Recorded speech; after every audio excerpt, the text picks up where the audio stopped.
Chapter 14, The Civil War, beginning with the Secession Crisis. So, South Carolina secedes first, then Mississippi, Florida, Alabama, Georgia, Louisiana, and Texas follow them. They form the Confederate States of America. So they seized federal property, but they were not allowed to take military forts. So this was at Fort Sumter. The Confederates fire on a northern ship. It's the first shots fired between the North and the South. Then there was the Crittenden Compromise, which reestablishes the Missouri Compromise line, keeping slavery in the South.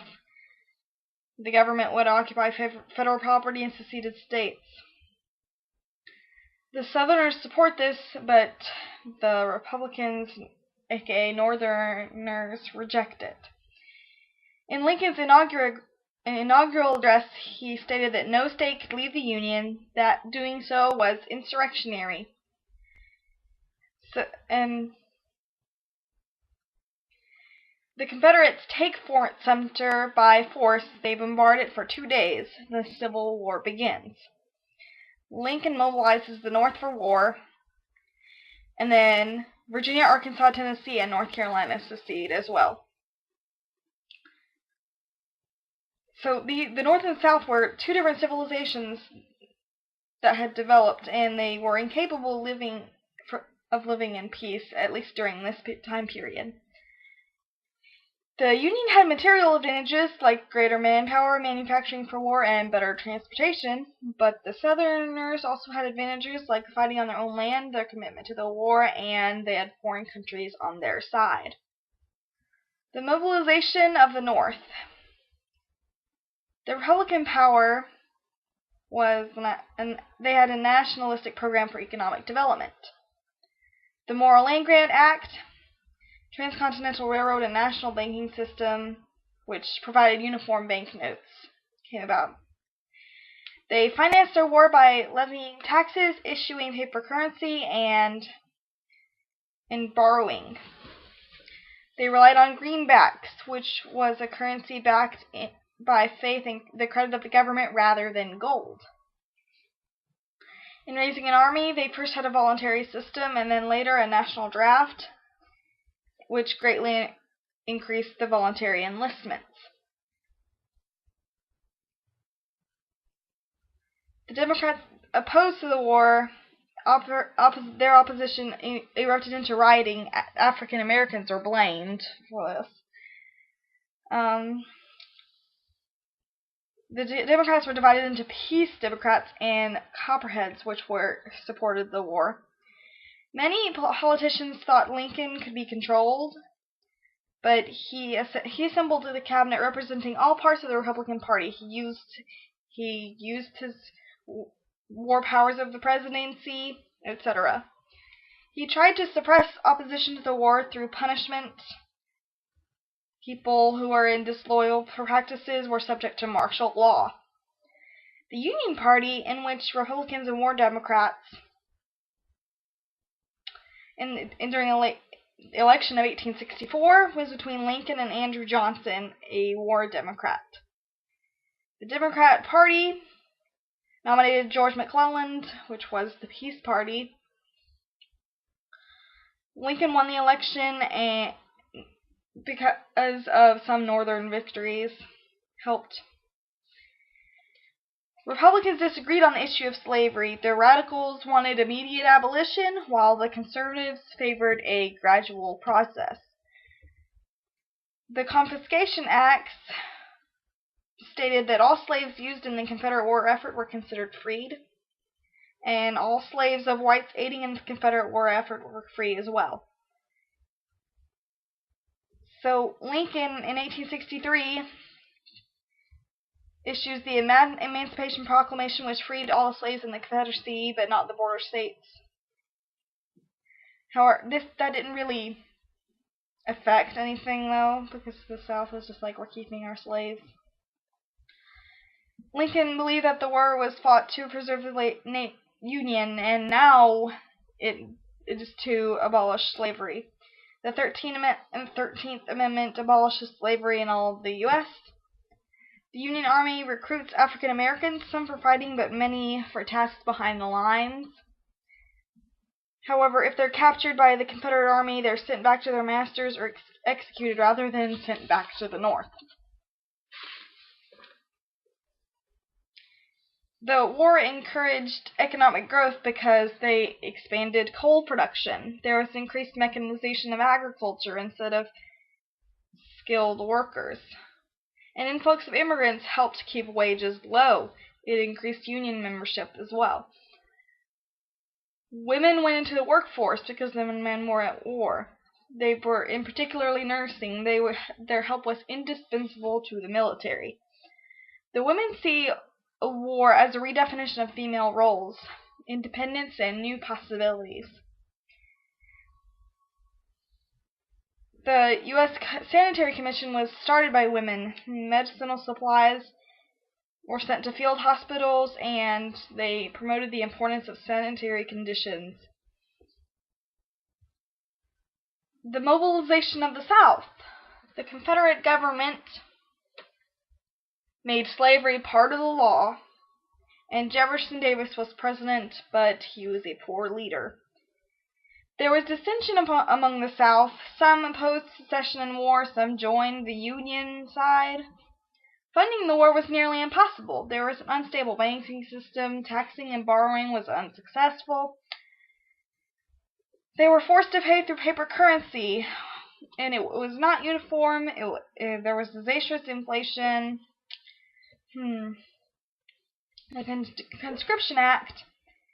There was a draft for the military. More white Southerners were exempt than white Northerners.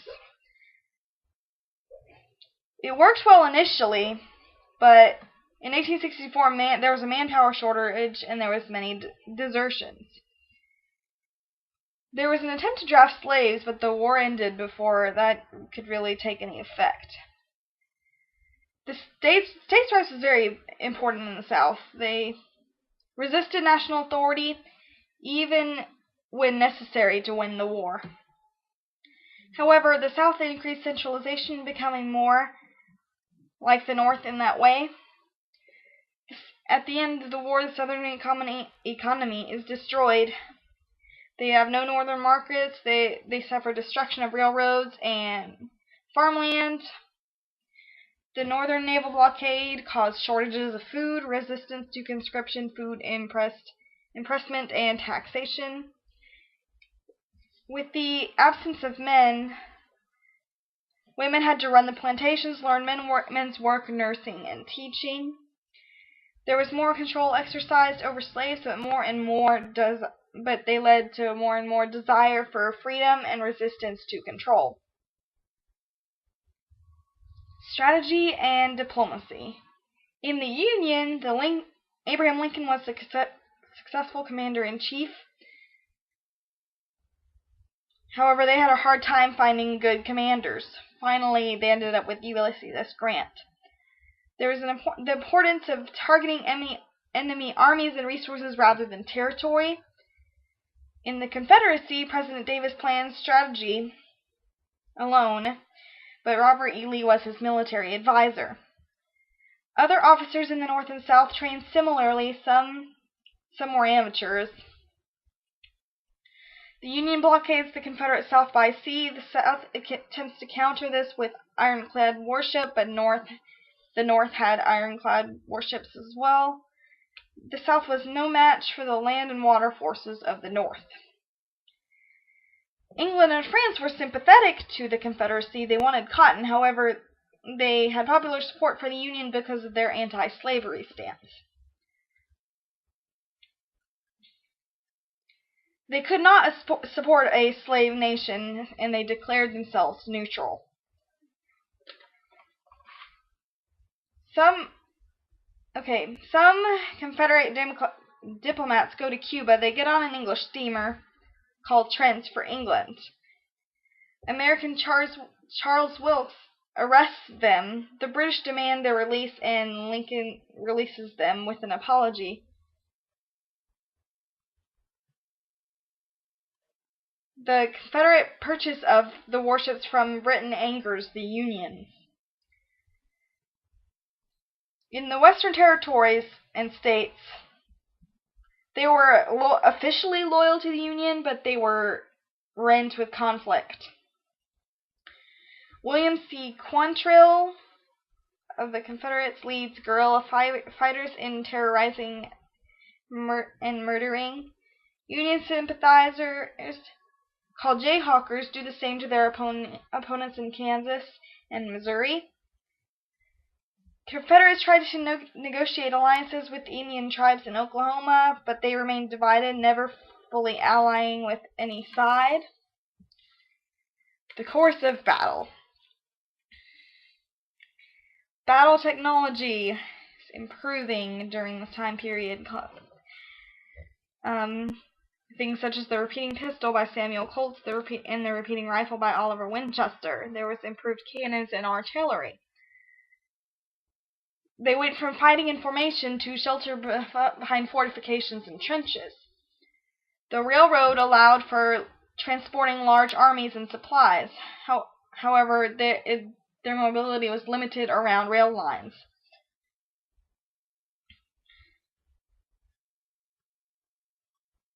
There was a limited use of the telegraph. Limited telegraph. Troops string lines as they moved, and spies tapped into enemy lines to find out what each other was doing. The First Battle of Bull Run. The Union almost wins, but the Confederate counterattacks the Union, and there's a chaotic Union retreat, basically. There's a creation of West Virginia in support of the Union, and that's an important victory for the North because more people. The Union captures New Orleans, Kentucky, and part of Tennessee by the Union. And there's a narrow victory at Shiloh and Stones River for the North. George McClellan, the Union general, wanted the plans to be perfect and didn't, like, oh my goodness, these have to be perfect, and then he didn't do anything about it, like, oh my goodness, I can't.